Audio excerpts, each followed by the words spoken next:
जेठ कृष्ण पक्ष की एक दंत संकष्टी चतुर्थी व्रत कथा और जाने दयादेव ब्राह्मण की पौराणिक कहानियाँ, संकष्टी चतुर्थी पूजा विधि व महत्व। जाने एक दंत संकष्टी चतुर्थी की कहानी क्या है। नमस्कार, आप सभी का स्वागत है आपके अपने चैनल महकावती नगरी में। आज हम संकष्टी चतुर्थी व्रत कथा का पारायण करेंगे। ज्येष्ठ मास के कृष्ण पक्ष की चतुर्थी तिथि को एक दंत संकष्टी चतुर्थी का व्रत बड़े श्रद्धा भाव से किया जाता है। यह व्रत भगवान गणेश के एक दंत स्वरूप को समर्पित है, जो विघ्नों को हरने वाले माने जाते हैं। इस दिन व्रत रखकर कथा सुनने और विधि पूर्वक पूजा करने का विशेष महत्व है। दयादेव ब्राह्मण की कथा इस व्रत की महिमा को और भी प्रभावी ढंग से दर्शाती है। ज्येष्ठ कृष्ण पक्ष की एक दंत संकष्टी चतुर्थी व्रत कथा जाने जेठ संकष्टी चतुर्थी की दयादेव ब्राह्मण की कहानी क्या है। दयादेव नामक ब्राह्मण की कथा। संकष्टी चतुर्थी के व्रतों का महत्व बताते हुए एक बार माता पार्वती ने भगवान गणेश से प्रश्न किया, हे पुत्र, ज्येष्ठ मास की कृष्ण पक्ष चतुर्थी के दिन किस प्रकार आपका पूजन करना चाहिए। इस दिन आपका कौन सा स्वरूप पूजनीय होता है और व्रत में क्या आहार ग्रहण करना उचित होता है, कृपया विस्तार से बताइए। भगवान गणेश मुस्कुराते हुए बोले, हे माता, ज्येष्ठ मास की कृष्ण पक्ष चतुर्थी अत्यंत पुण्यदायी है। इस दिन मेरे एक दंत स्वरूप की श्रद्धा पूर्वक पूजा करने से सौभाग्य, सुख और मनोकामनाओं की पूर्ति होती है। भक्तों को इस दिन व्रत में शुद्ध घी के बने लड्डू, हलवा, पूड़ी आदि का भोग अर्पित करना चाहिए और ब्राह्मणों को भोजन कराने के बाद ही स्वयं भोजन ग्रहण करना चाहिए। अब मैं आपको इस व्रत से जुड़ी एक प्राचीन कथा सुनाता हूँ। धर्मात्मा राजा और विद्वान ब्राह्मण की कथा। सतयुग में पृथु नामक एक न्यायप्रिय और धर्मनिष्ठ राजा रहते थे। उनके राज्य में दयादेव नाम के एक विद्वान ब्राह्मण रहते थे, जो वेदों के ज्ञाता और धर्म के प्रति समर्पित थे। उनके 4 पुत्र थे और सभी अपने पिता की तरह ज्ञानवान और संस्कारी थे। समय के आने पर दयादेव ने अपने 4 पुत्रों का विवाह पूरे वैदिक विधि विधान से कर दिया। घर में खुशहाली और समृद्धि का वातावरण था।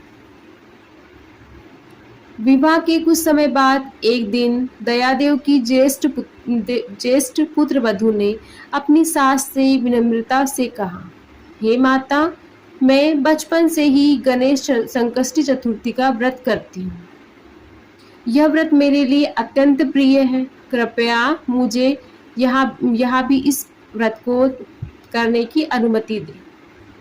उसकी सास तो मौन रही, लेकिन यह बात दयादेव ने सुनी तो उन्होंने कुछ कठोर शब्द कहे, हे पुत्री, तुम घर की बड़ी हो, तुम्हारे जीवन में कोई कष्ट नहीं, तुम्हारी उम्र आनंद देने की है, फिर तुम इस व्रत को क्यों करना चाहती।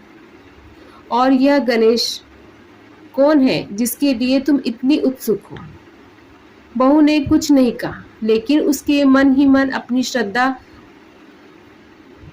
बनाई रखी और चुपचाप व्रत करती रही। कुछ समय के बाद वह बहू गर्भवती हुई और समय आने पर उसने एक सुंदर पुत्र को जन्म दिया। घर में खुशहाली फैल गई, लेकिन उसकी सास को उसका व्रत करना पसंद नहीं आया। वह बार बार उसे व्रत छोड़ने के लिए कहती रही। आखिरकार सास के दबाव में आकर बहू ने संकष्टी चतुर्थी व्रत का त्याग कर दिया।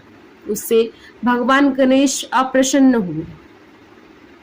समय बीता और वह बालक बड़ा होकर विवाह योग्य हो गया।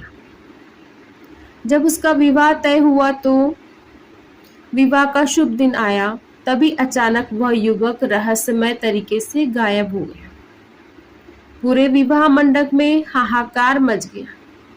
सभी लोग हैरान थे कि आखिर दूल्हा कहाँ चला गया। जब यह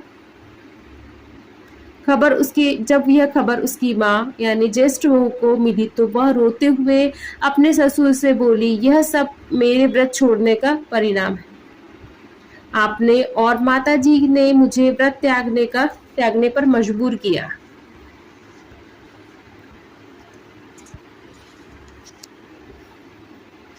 इसीलिए आज मेरा पुत्र मुझसे छीन गया है। दयादेव को अपनी गलती का एहसास हुआ और उनका हृदय दुख से भर गया। उधर उस युवक की पत्नी नई बहू ने यह सब सुना और अपने पति की खुशहाली के लिए दृढ़ निश्चय किया कि वह हर महीने श्रद्धा से संकष्टी चतुर्थी का व्रत करेगी। यह पूरी निष्ठा और भक्ति के साथ व्रत करने लगी। एक दिन एक दुर्बल ब्राह्मण भिक्षा मांगते हुए उनके द्वार आया। उसने पूरे आदर से ब्राह्मण को बिठाया, भोजन करवाया, वस्त्र दक्षिणा दी। उसकी सेवा से प्रसन्न होकर वह ब्राह्मण बोला, हे पुत्री, मैं तुम्हारी सेवा और श्रद्धा से अत्यंत प्रसन्न हूँ, वर मांगो। तब उसने अपना असली रूप प्रकट किया। वह स्वयं भगवान गणेश थे। कन्या ने हाथ जोड़कर भगवान से प्रार्थना की, हे विघ्नहर्ता, यदि आप मुझसे प्रसन्न हैं तो मुझे मेरे पति का सानिध्य प्रदान करें। भगवान गणेश ने कहा, तथास्तु, तुम्हारी सारी इच्छाएं पूर्ण होगी। और वे अंतर्धान हो गए। कुछ समय बाद एक ब्राह्मण को वन में वही युवक मिला और वह उसे वापस नगर ले आया। नगर में खुशी की लहर दौड़ उठी। दयादेव और उसका परिवार उसके पुत्र को सकुशल देखकर भावुक हो उठे। ज्येष्ठ बहू ने समझ लिया कि यह सब भगवान गणेश की कृपा है। दयादेव ने उस ब्राह्मण का सम्मान किया, उसे भोजन कराया, वस्त्र और दान देकर उन्हें कृतज्ञता प्रकट की। उसके बाद पुनः शुभ मुहूर्त में विवाह संस्कार संपन्न किया। एकदंत संकष्टी चतुर्थी व्रत का संदेश भगवान गणेश ने अंत में बताया है कि जो व्यक्ति ज्येष्ठ मास की कृष्ण चतुर्थी को श्रद्धा और विधि विधान से मेरा व्रत करता है, उसके सभी कष्ट दूर होते हैं और मनोकामनाएं भी पूर्ण होती हैं। भगवान श्री कृष्ण ने भी धर्मराज युधिष्ठिर से कहा है कि इस व्रत का पालन करने से शत्रुओं पर विजय और जीवन में सुख समृद्धि प्राप्त होती है।